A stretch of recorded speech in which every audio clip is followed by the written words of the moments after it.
દિશા ઠેસિયા અમારી YouTube channel Gujarat સમુદાયમાં આપનું સ્વાગત છે। કરિયાણાની જે નાની મોટી દુકાન ચલાવે છે તે વ્યવસાયકારો માટે હવે મુસીબત જાણે કે દરવાજો ખટખટાવી ચૂકી છે।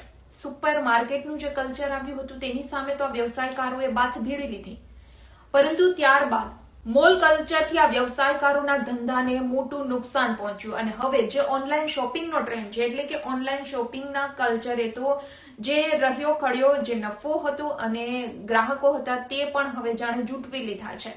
અગાઉથી હરીફાઈના કારણે આ વ્યવસાયમાં માર્જિન ખૂબ ઓછું હતું અને તેમાં પણ હવે ભાગ પડાવવા માટે ઓનલાઈન એપ્સ જોરશોરથી મચી પડી છે। સંબંધોના અનુસંધાને ચાલતા આ વ્યવસાયમાં અત્યાર સુધી કરિયાણાના દુકાનદારોને જાહેરાતો આપવાની જરૂર નહોતી પડતી, પરંતુ આ ઓનલાઈન એપ્સ છે તે અખબારોમાં આખા પાનાની જાહેરાતો કે પેમ્પલેટો છપાવી રહ્યા છે। જે ટેકનોલોજીએ માણસના જીવનમાં અનેક પાસાઓ જ બદલી નાખ્યા છે, આ ટેકનોલોજીએ તો કરિયાણાના વ્યવસાયકારો માટે સમયચક્રને જાણે ઊંધું જ ફેરવી દીધું છે। કારણ કે સમયની બોલબાલા જો 15 થી 20 મિનિટની અંદર તમારા જીવન જરૂરિયાતની કોઈ પણ વસ્તુ જ્યારે તમારા ઘરના આંગણા સુધી પહોંચી જાય છે, ત્યારે આવી પરિસ્થિતિમાં કરિયાણાના દુકાનદારોને ટકવું ખૂબ મુશ્કેલ છે। મુશ્કેલ નહીં, પરંતુ અતિશય મુશ્કેલ બન્યું છે।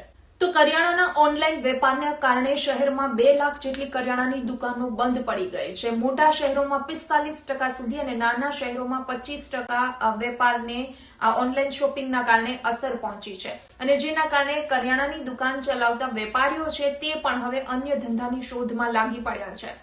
ક્વિક કોમર્સ કરનારાઓ છે તે છૂટક દુકાન નથી રાખતા અને કોઈ ગોડાઉન ભાડે રાખે છે અને ત્યાં ડિલિવરી બોય રાખી દે છે, એટલે કે જ્યારે પણ કોઈ ઓર્ડર મળે એટલે તરત જ તાત્કાલિક ધોરણે 15 થી 20 મિનિટમાં ગ્રાહક સુધી આ વસ્તુ પહોંચાડી શકાય।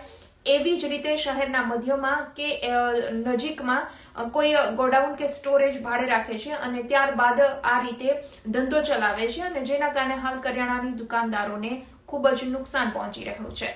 તો કોમર્શિયલ કોમ્પ્લેક્સમાં ચા, કોફી અને ખાંડ જેવી છૂટક વસ્તુની જરૂરિયાત પડે તો એ પણ ક્વિક કોમર્સ દ્વારા પહોંચાડી શકાય છે। એટલે હવે જે છૂટક દુકાનદારો છે એ પણ ઈ કોમર્સ કે ક્વિક કોમર્સ તરફ વળ્યા છે, કારણ કે જો એ લોકો એ તરફ ન વળે તો તેમનો ધંધો બિલકુલ રીતે છીનવાઈ જવાની તેમને દહેશત છે।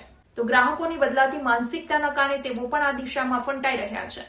તો આ રેસમાં હવે કરિયાણાના વેપારીઓ સિવાય બ્યુટી પ્રોડક્ટના વેપારીઓ અને પર્સનલ કેર પ્રોડક્ટના વેપારીઓ પણ જોડાયા છે। એટલે કહી શકાય કે વર્ષ 2024માં ભારતમાં ક્વિક કોમર્સમાં $1 અબજની સપાટીએ પહોંચી ગયો છે અને 2030 સુધીમાં તો આ ક્વિક કોમર્સ $40 અબજની સપાટી વટાવી દે તેવી શક્યતા છે। આજે 46% ગ્રાહકો ક્વિક કોમર્સ તરફ વળ્યા છે અને જેના કારણે છૂટક કરિયાણાની દુકાને જઈને ખરીદી કરનારાઓની સંખ્યા ખૂબ જ ઘટી ગઈ છે। એટલે છૂટક અને નાની મોટી કરિયાણાની દુકાન ધરાવતા વેપારીઓને ફાયદો થાય તેવી કોઈ નીતિ ઘડવા માટે સરકારને રજૂઆત કરવામાં આવી રહી છે। તો બીજી તરફ ક્યુ કોમર્સ વધશે તો સંખ્યાબંધ છૂટક જે વેપારીઓ છે તેમને પોતાનો ધંધો સમેટી લેવાની ફરજ પડશે। તો ઓનલાઈન મેડિસિનના બિઝનેસથી કેમિસ્ટ્રીના ધંધાને પણ ખૂબ અસર પડી રહી છે અને જેનો પણ આ તકે વિરોધ કરવામાં આવ્યો હતો। એટલે કહી શકાય કે ઈ કોમર્સ અને ક્વિક કોમર્સના કારણે ક્યાંક ભારતમાં નાના મોટા અને છૂટક ધંધાઓને તૂટવાનો ક્યાંક પ્રારંભ થઈ ચૂક્યો હોય તેવું લાગે છે અને એટલે જ દુકાનદારોના ધંધા ટકી રહે તેવી કોઈ નીતિ બનાવવાની સરકાર પાસે માંગણી કરવામાં આવી રહી છે। કારણ કે દુકાનો બંધ થતા હવે હજારો લોકો એવા છે કે પોતાના નોકરી અને ધંધા ગુમાવી દેશે। એટલે સરકારે હવે આ દિશામાં પણ કંઈક વિચારવાનો સમય પાકી ગયો છે। આ ટ્રેન્ડ વધવાના કારણે ક્યાંક કોસ્મેટિક અને શૃંગારની દુકાનો પણ બંધ થઈ રહી છે, જો કે ખુલ્લી બજારમાં શોપિંગનો ટ્રેન્ડ વધ્યો છે। સવાલ એ પણ થઈ રહ્યો છે અહીં કે આ ટેકનોલોજી ક્યાંક રોજી તો નહીં છીનવી લે ને।